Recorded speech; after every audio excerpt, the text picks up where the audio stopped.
माघ पूर्णिमा क्यों मानी जाती है बेहद खास, जानिए इस दिन गंगा स्नान और दान का महत्व। जय श्री कृष्ण। भक्तों, हिंदू धर्म में पूर्णिमा की तिथि बहुत विशेष मानी जाती है। जो पूर्णिमा माघ के महीने में पड़ती है उसे माघ पूर्णिमा के नाम से जाना जाता है। इस दिन जगत के पालनहार भगवान श्री हरि विष्णु और माता लक्ष्मी का पूजन भी किया जाता है। इस दिन चंद्र देव की भी आराधना की जाती है। हिंदू धर्म शास्त्रों में पूर्णिमा तिथि का विशेष महत्व होता है। आमतौर पर साल में 12 अमावस्या की तिथियां पड़ती हैं। हालांकि अगर किसी साल में अधिक मास होता है तो उसमें 13 पूर्णिमा पड़ जाती है। हर पूर्णिमा का अपना एक महत्व होता है। माघ के महीने में पड़ने वाली पूर्णिमा माघ पूर्णिमा कही जाती है। हिंदू मान्यताओं के अनुसार श्री हरि विष्णु और माता लक्ष्मी की पूजा के साथ साथ माघ पूर्णिमा के दिन गंगा स्नान किया जाता है। माघ पूर्णिमा के दिन ऐसा करने वालों की सभी मनोकामना पूर्ण हो जाती है।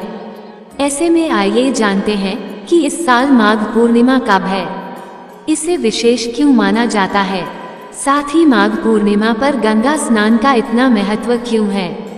वैदिक पंचांग के अनुसार इस साल माघ पूर्णिमा की तिथि 11 फरवरी को शाम 6:55 पर शुरू होगी। वहीं इस तिथि का समापन 12 फरवरी को शाम 7:22 पर हो जाएगा। हिंदू धर्म में सूर्योदय के बाद तिथि की गिनती होती है। ऐसे में उदया तिथि के अनुसार माघ की पूर्णिमा 12 फरवरी को रहेगी। धार्मिक मान्यताओं के अनुसार भगवान विष्णु ने मत्स्य अवतार माघ पूर्णिमा पर ही लिया था। इसी कारण इस दिन भगवान विष्णु की पूजा का विशेष महत्व है। माघ पूर्णिमा के दिन जगत के पालनहार भगवान श्री हरि विष्णु और माता लक्ष्मी के पूजन से सुख समृद्धि और खुशियों का आगमन होता है। हिंदू धर्म शास्त्रों में बताया गया है कि माघ पूर्णिमा के दिन जगत के पालनहार श्री हरि विष्णु गंगाजल में रहते हैं।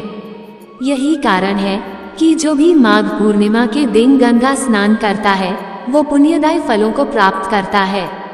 माघी पूर्णिमा के दिन संगम पर माघ मेले में जाने और स्नान करने का विशेष महत्व है। पुराणों के अनुसार माघ माह में पूर्णिमा के दिन देवता धरती पर आते हैं और गंगा में स्नान करते हैं। इस शुभ संयोग में दान पुण्य और मंत्र से उन्हें प्रसन्न किया जाता है। पुराणों के अनुसार माघ पूर्णिमा के दिन स्वयं भगवान श्री विष्णु गंगाजल में निवास करते हैं। इस दिन गंगा स्नान करने से विष्णु की कृपा मिलती है तथा धन संपदा लक्ष्मी यश सुख सौभाग्य तथा उत्तम संतान की प्राप्ति होती है। माघी पूर्णिमा पर गंगा तथा अन्य पवित्र नदियों तथा सरोवर तट पर स्नान करके तिलांजलि देना चाहिए तथा पितृ तर्पण करना चाहिए। इस दिन दान दक्षिणा का 32 गुना फल मिलता है, इसलिए इसे माघी पूर्णिमा के अलावा 32वीं पूर्णिमा भी कहते हैं।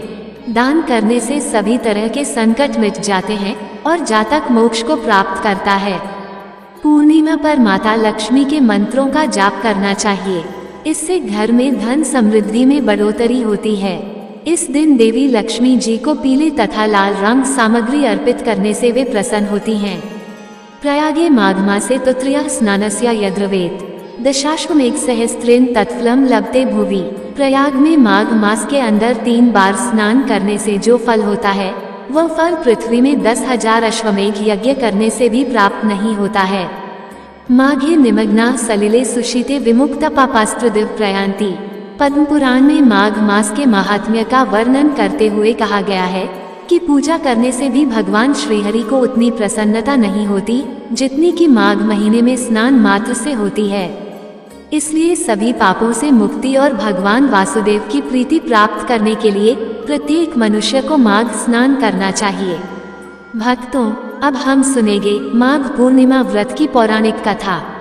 पौराणिक कथा के अनुसार नर्मदा नदी के तट पर शुभव्रत नामक विद्वान ब्राह्मण रहते थे, लेकिन वे काफी लालची थे।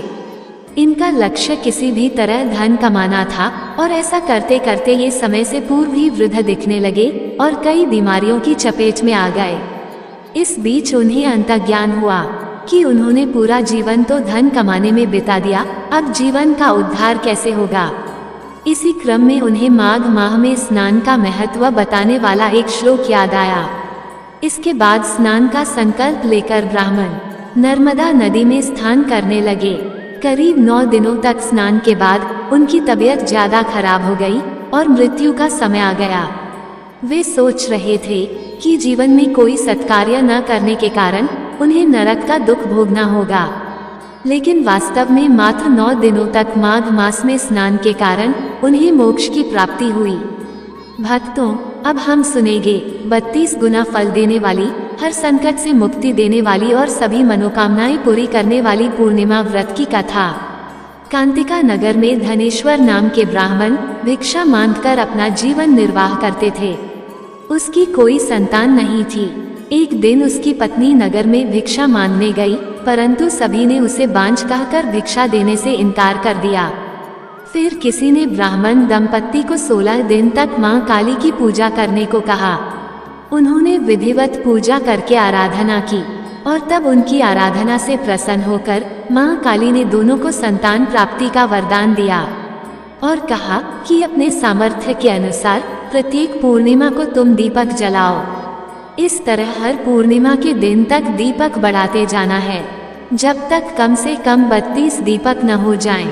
इसके बाद ब्राह्मण ने अपनी पत्नी को पूजा के लिए पेड़ से आम का कच्चा फल तोड़कर दिया और उसकी पत्नी ने पूजा की और फलस्वरूप वो गर्भवती हो गई।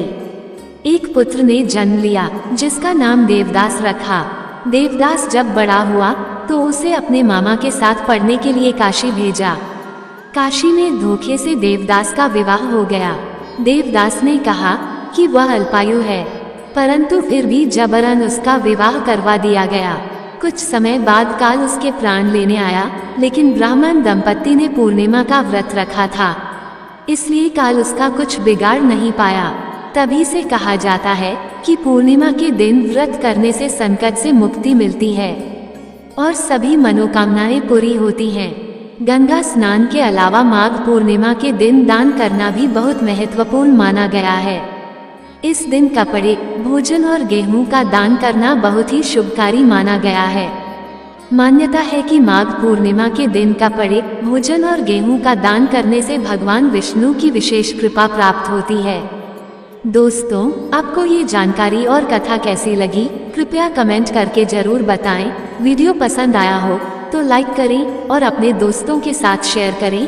कमेंट बॉक्स में जय श्री कृष्ण लिखना ना भूलें और ऐसे ही और भी बहुत सारी कहानियों को सुनने के लिए चैनल को सब्सक्राइब जरूर करें। धन्यवाद।